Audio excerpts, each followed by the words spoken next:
Romanos capítulo 10. Vamos ler a partir do verso 11, já que o verso 11 vai ser levado em consideração, ele faz parte importante aqui do contexto, para que nós compreendamos o que Paulo está dizendo. Porquanto a Escritura diz, todo aquele que nele crê não será confundido, pois não há distinção entre judeu e grego, uma vez que o mesmo é o Senhor de todos, rico para com todos os que o invocam. Porque todo aquele que invocar o nome do Senhor será salvo. Como, porém, invocarão aquele em quem não creram? E como crerão naquele de quem nada ouviram? E como ouvirão se não há quem pregue? E como pregarão se não forem enviados? Como está escrito, conformosos são os pés dos que anunciam coisas boas. Vamos orar mais uma vez pedindo a iluminação do Espírito Santo, queridos, para a compreensão da sua palavra. Ó Deus, que teu bendito Espírito esclareça as nossas mentes na compreensão dessas verdades aqui reveladas por ti ao apóstolo Paulo, e que compreendê-las e aplicá-las ao nosso coração nos faça crescer no teu conhecimento. E se alguém aqui nessa noite que ainda não compreendeu o glorioso Evangelho de Jesus, que possa ser uma noite de transformação, de graça, de perdão e de libertação. É o que nós te pedimos em nome de Jesus. Amém. Irmãos, aqui no capítulo 10 da sua carta aos Romanos, Paulo atribui a rejeição de Jesus por parte dos judeus à própria incredulidade deles. Por que ele está fazendo isso? Essa carta tinha como objetivo angariar o apoio da Igreja de Roma para o projeto missionário de Paulo de ir até a Espanha, lá ao norte, em cima de Roma, e lá pregar o Evangelho aos espanhóis. Eles nunca tinham ouvido falar de Jesus, e Paulo queria pregar lá. Ele já tinha terminado as suas viagens ali pelo Vale do Ilírico, ao redor do Mar Mediterrâneo, durante 12, 15 anos, plantando igrejas nas principais províncias do Império Romano, e agora ele coloca os seus olhos lá ao norte, onde Cristo ainda não havia sido anunciado. Paulo é um missionário, ele é chamado por Deus para plantar igrejas, anunciar Cristo em locais distantes. Só que ele precisava do apoio das igrejas, e havia uma igreja que estava bem no caminho de Paulo até a Espanha, que era a Igreja de Roma. Paulo não é o fundador da Igreja de Roma, embora, como veremos no capítulo 16, ele conhecia muita gente que estava lá, provavelmente de outros lugares, e ele precisava receber o apoio e a confiança daquela igreja para ir como missionário àquelas regiões distantes, anunciar a Jesus Cristo. O problema é que Paulo sabia que corriam boatos a respeito dele na Igreja de Roma, pelo fato dela ser composta em parte por judeus convertidos ao cristianismo e que ainda guardavam relações e práticas judaicas. Judeus que tinham crido que Jesus é o Messias, mas ainda circuncidavam os filhos, ainda gostavam de fazer aqueles votos prescritos na lei de Moisés, guardavam a dieta religiosa dos judeus, o calendário sagrado, as festas de Israel, ao mesmo tempo em que professavam que eram cristãos. E esses judeus convertidos ao cristianismo, eles tinham dúvidas a respeito da mensagem de Paulo. Paulo já tinha se tornado notório e conhecido no mundo evangélico daquela época, no mundo cristão. E esses judeus tinham questões do tipo assim: por que Paulo prega contra a lei? Por que ele está dizendo que a lei não salva? Por que ele prega contra a circuncisão? Por que ele prega contra o templo? Por que ele diz que a nação de Israel não rejeitou ao Messias? E por que todas estas coisas? Paulo sabia que quando ele chegasse lá em Roma, ele ia ter que passar por uma sabatina, para responder todas essas questões, se é que ele queria receber o apoio da igreja para ser enviado como missionário. Então a carta aos Romanos é quando ele faz a sua apresentação do evangelho que ele prega, aquilo que ele pretende ensinar lá aos gentios, e responde a estas questões. Ele antecipa a resposta que ele haveria de dar quando chegasse lá em Roma. E essas respostas, elas se concentram particularmente nos capítulos 9, 10 e 11 da carta aos Romanos, que é exatamente onde nós estamos agora. Já faz algum tempo que nós estamos vendo esses capítulos E nós já vimos que Paulo responde à questão: será que Deus, Paulo, rejeitou o seu povo, já que a maioria dos judeus não crê em Jesus Cristo? Então Deus esqueceu daquelas promessas e da aliança que fez? Nós vimos a resposta de Paulo no capítulo 9. Paulo diz: mas de maneira nenhuma, porque a aliança de Deus não foi feita com todo judeu, mas foi feita com judeus dentro de Israel, o Israel dentro de Israel, os escolhidos de Deus, os eleitos de Deus. Para esses Deus cumpriu a sua promessa, eles creram no Messias, eles receberam Jesus, eles sabiam da vinda do Messias e criam nele, como nós também hoje cremos e vivemos dele pela fé. Essa é a resposta de Paulo no capítulo 9, que é o capítulo mais famoso de Paulo a respeito da predestinação e da soberania de Deus. E aí ele chega no capítulo 10, onde nós estamos, para dizer que essa soberania de Deus na eleição e predestinação do remanescente fiel, que são aqueles que creem, composto de judeus e de gentios, isso não alivia a responsabilidade de Israel. Israel é culpado, os judeus foram culpados de terem rejeitado Jesus Cristo. Não precisa colocar a culpa na predestinação, porque os próprios judeus conheciam o Evangelho, Moisés tinha falado do Evangelho, Moisés tinha ensinado que a salvação era pela graça, eles tinham conhecimento disso, mas como Paulo diz no início do capítulo 10, eu quero que vocês ouçam outra vez, olha o que Paulo disse no início do capítulo 10. Irmãos, a boa vontade do meu coração e minha súplica a Deus a favor deles, dos judeus, é para que sejam salvos, então é porque não eram. Porque dou testemunho de que eles têm zelo por Deus, porém não com entendimento. Porquanto desconhecendo a justiça de Deus, não é que eles não conheceram, desconhecer aqui significa desprezar. Eu não te conheço, né? Conhece, apenas está desprezando. É nesse sentido que a palavra desconhecer é usada aqui.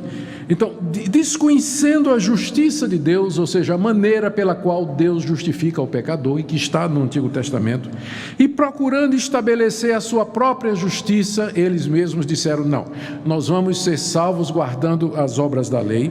Eles não se sujeitaram à justiça que vem de Deus, porque o fim da lei, o propósito da lei é Cristo.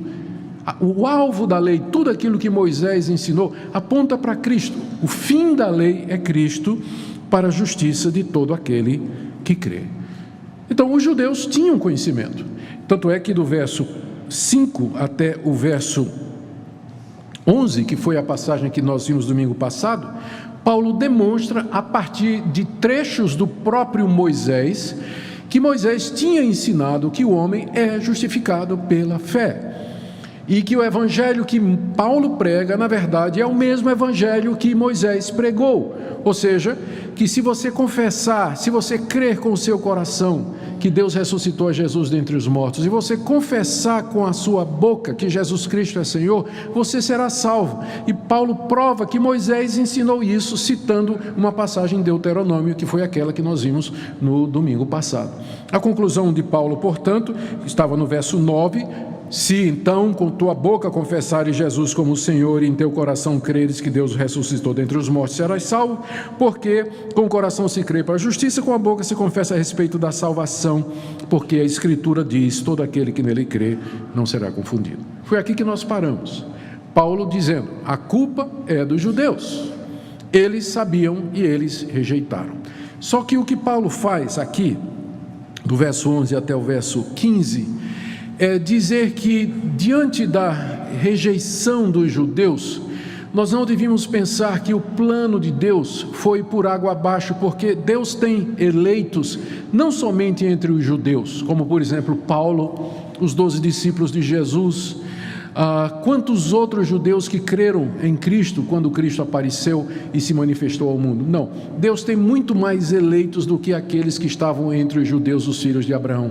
Ele tem também eleitos entre os gregos, entre os gentios, entre aqueles povos pagãos que nunca ouviram o Evangelho, e é preciso levar o Evangelho àquelas pessoas. E aqui Paulo volta à razão principal pela qual escreveu a carta, que é sacudir a igreja de Roma para se envolver nesse projeto missionário de levar o evangelho aos gentios. Então, aqui nessa passagem, Paulo tem 3 argumentos pelos quais a igreja de Roma deveria se envolver com esse projeto missionário de levar o evangelho àquelas pessoas que estavam distantes diante do fato de que a nação de Israel havia rejeitado o Messias. E o primeiro argumento está aí no verso 12.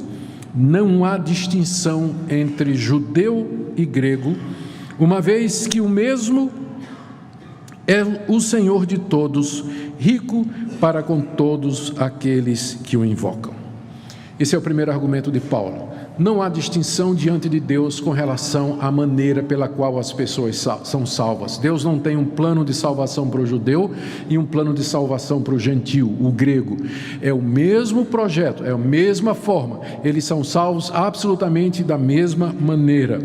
E por que é que eu afirmo isso? Diz o apóstolo Paulo. Note que o verso 12 começa com um pois, não é isso? Esse pois remete para o verso anterior.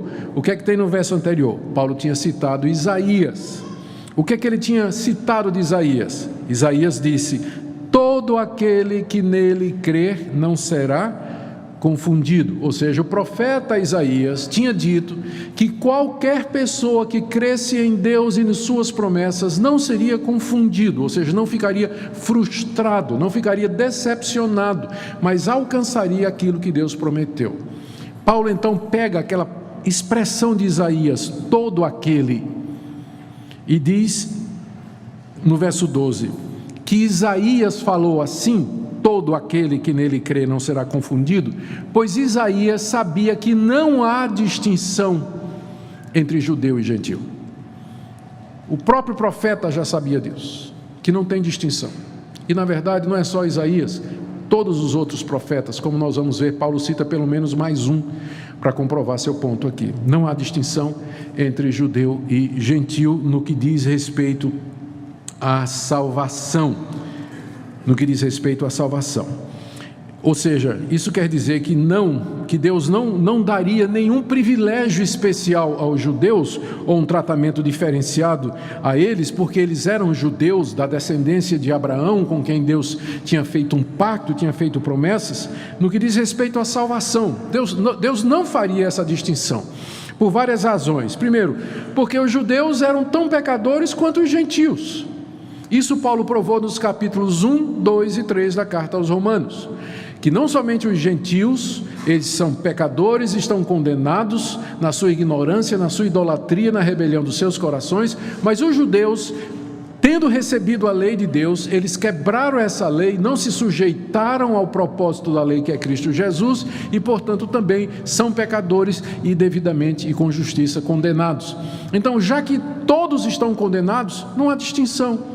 A salvação é a mesma e da mesma forma para todos, não existe uma diferença.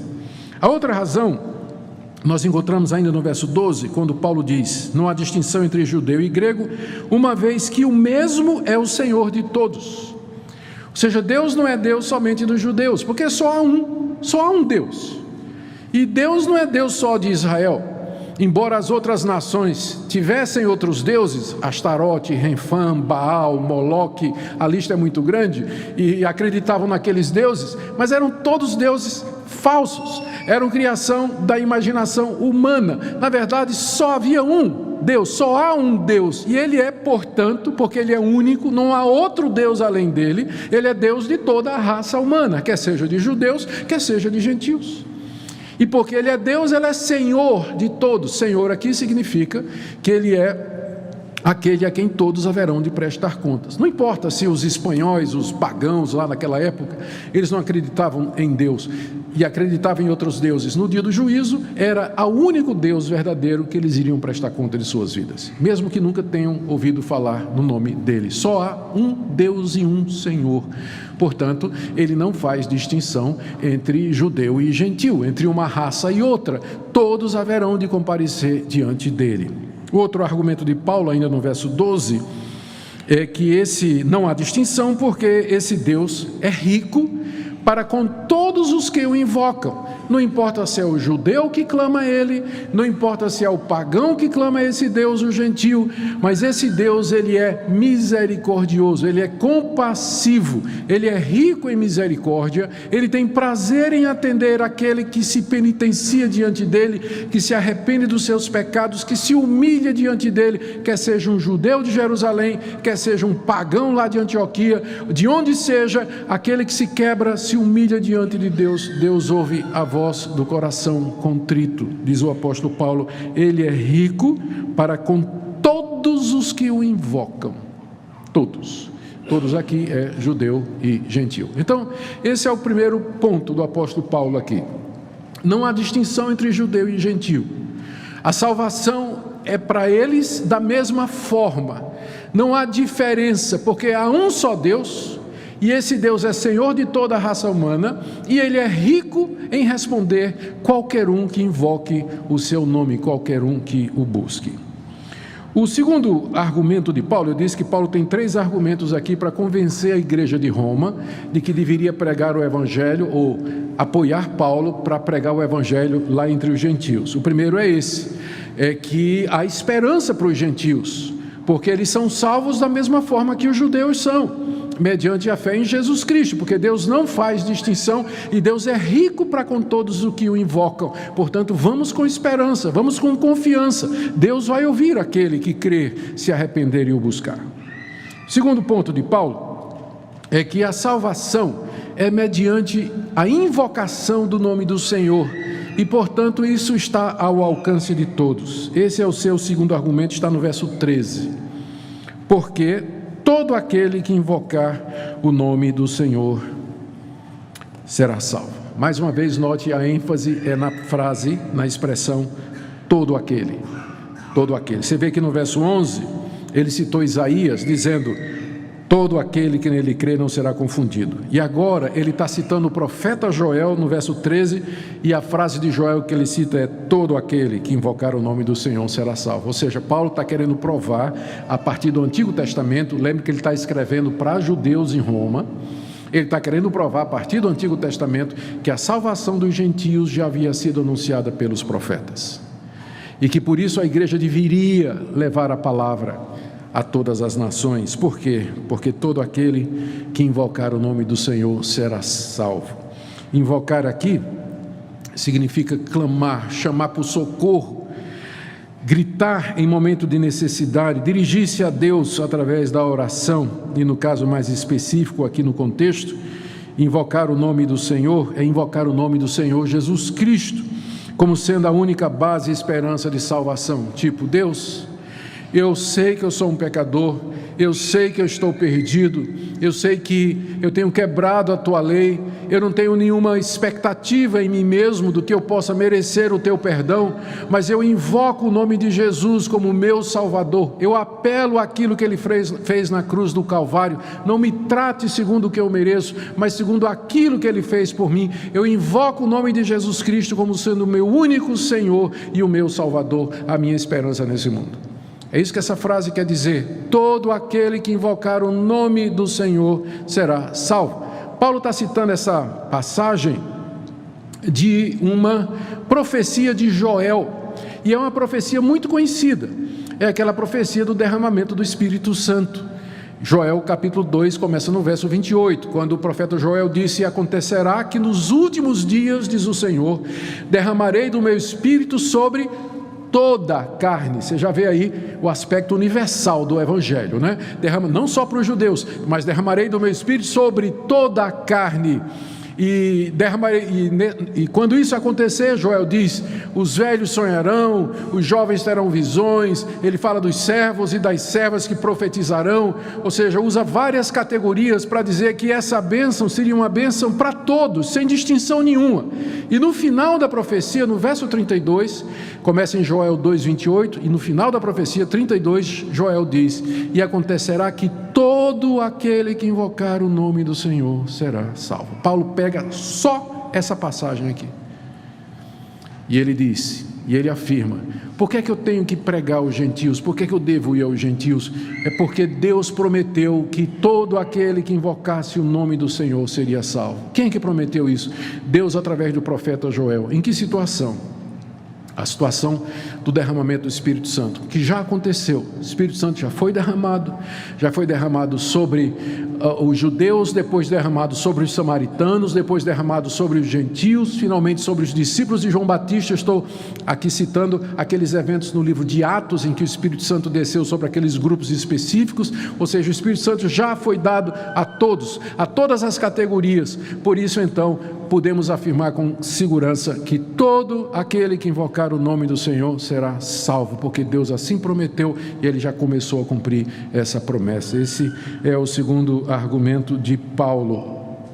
Aqui ele está ensinando, não há dúvida, de que a salvação é mediante invocar o nome do Senhor Jesus, que é a mesma coisa que ele disse anteriormente: crer com o coração e professar com a boca. Invocar o nome do Senhor Jesus é fazê-lo a partir de um coração crente, através de uma boca que publicamente declara o senhorio de Jesus Cristo.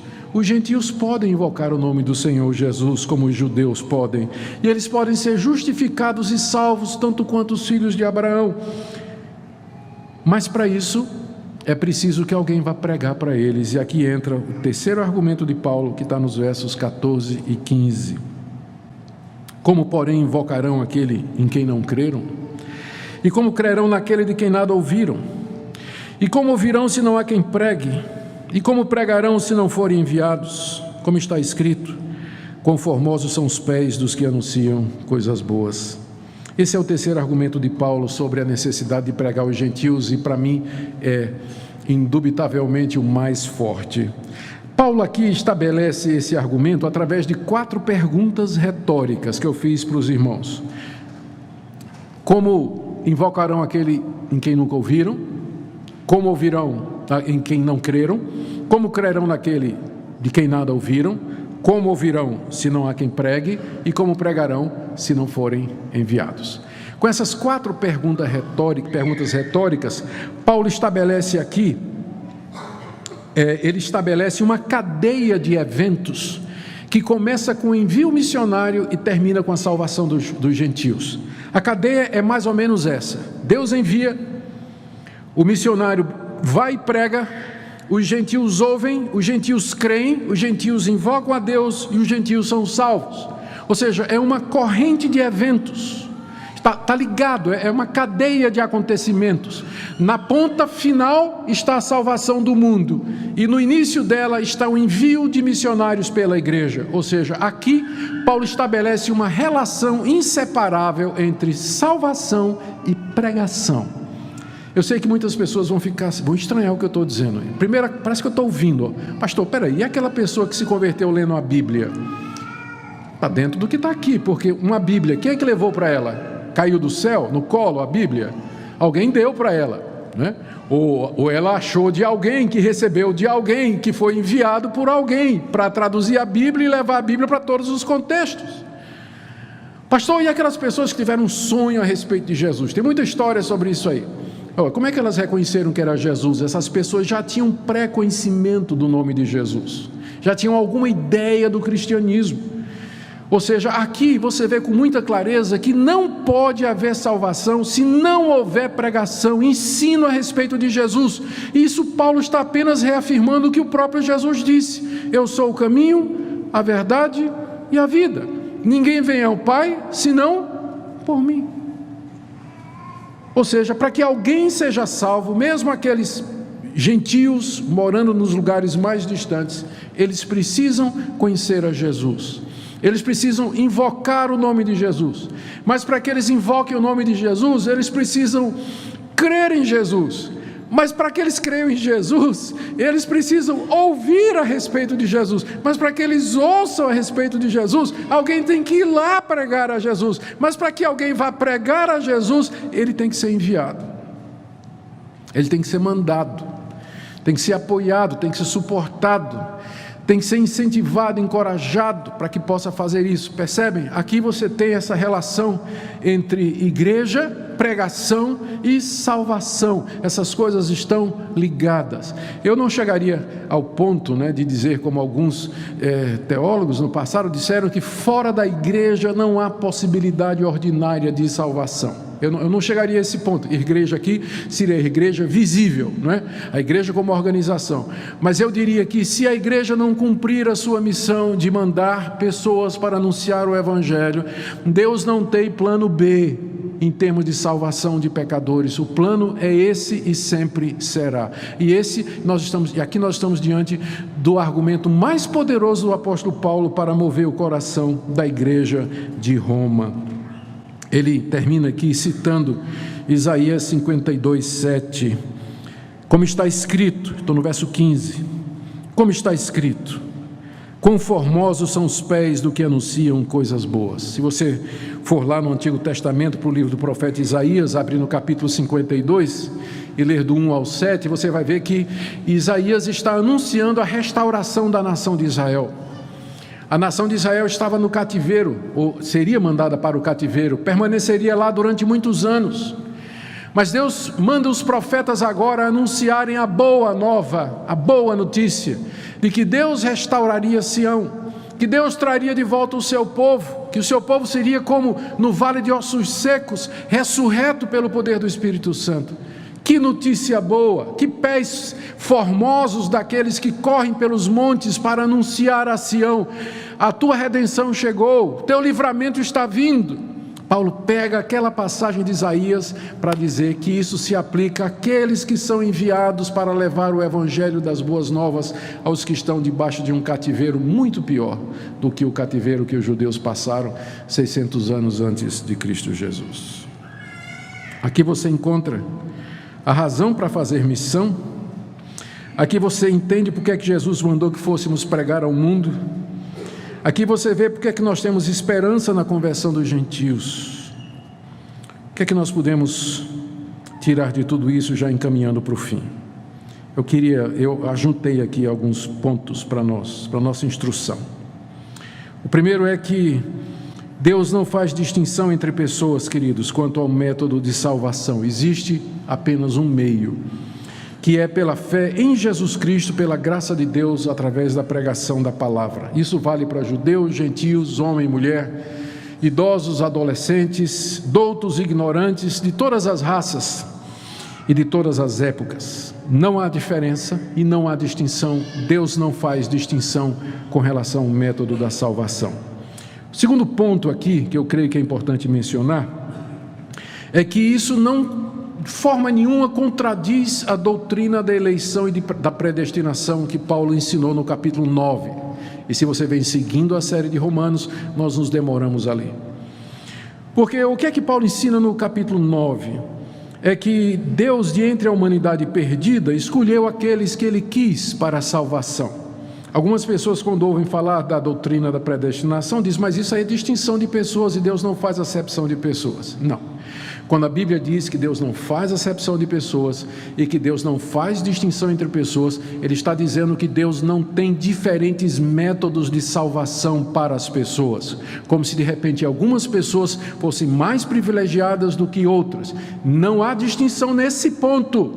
Todas que serão salvas serão mediante a fé no Messias. Não há nenhum outro caminho. Deus não vai fazer diferente, Ele não fará distinção e não fará acepção de pessoas, do tipo assim, Deus vai facilitar a conversão dessa pessoa em distinção a essa pessoa. Ele nunca fará isso, porque são todos pecadores. Deus não faz distinção nem acepção nesse sentido.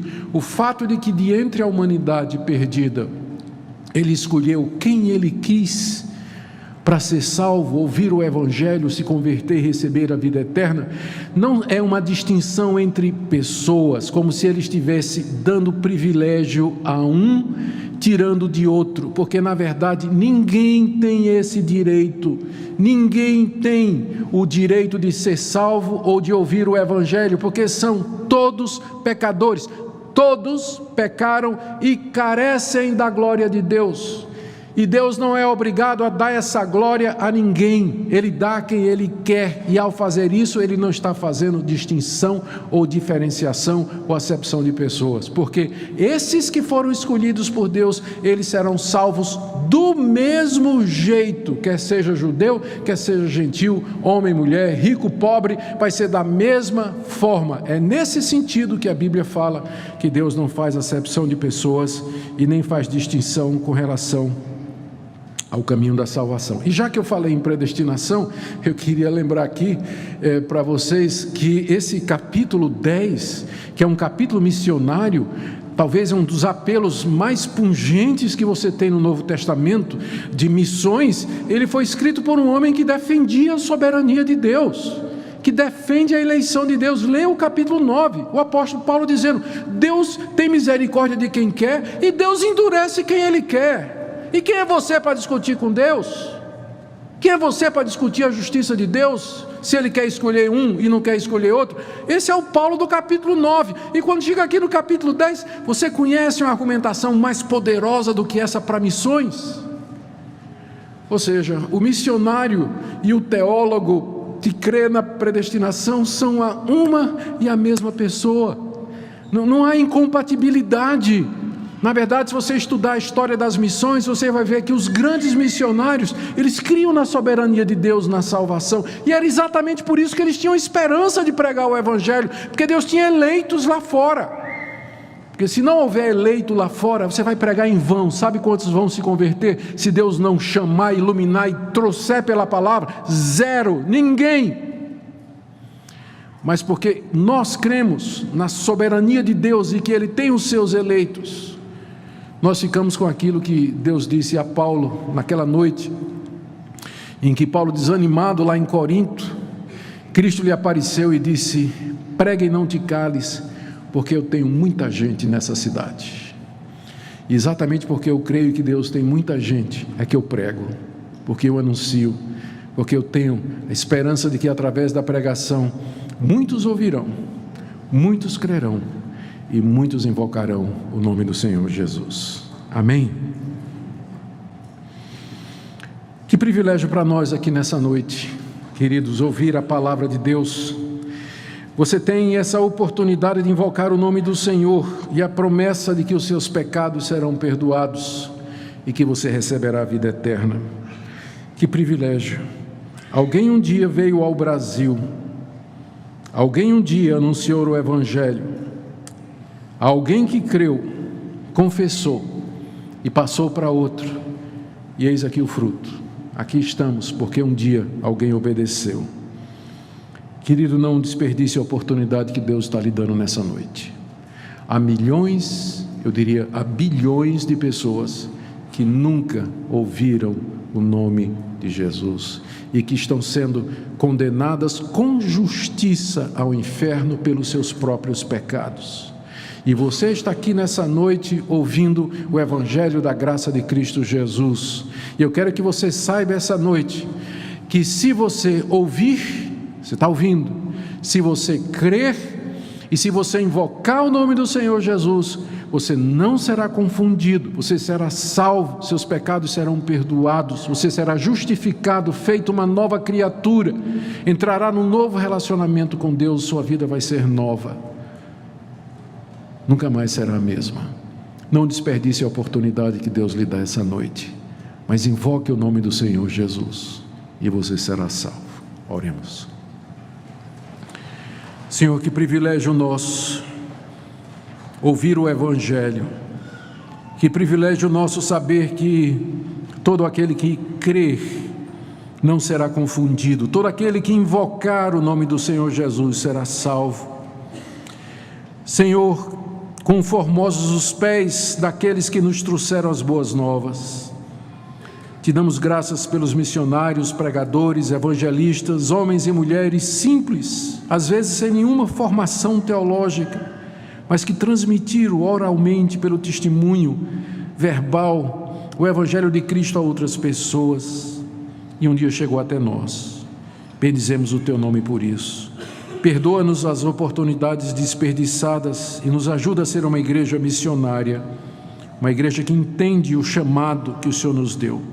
É o que nós te pedimos em nome de Jesus. Amém.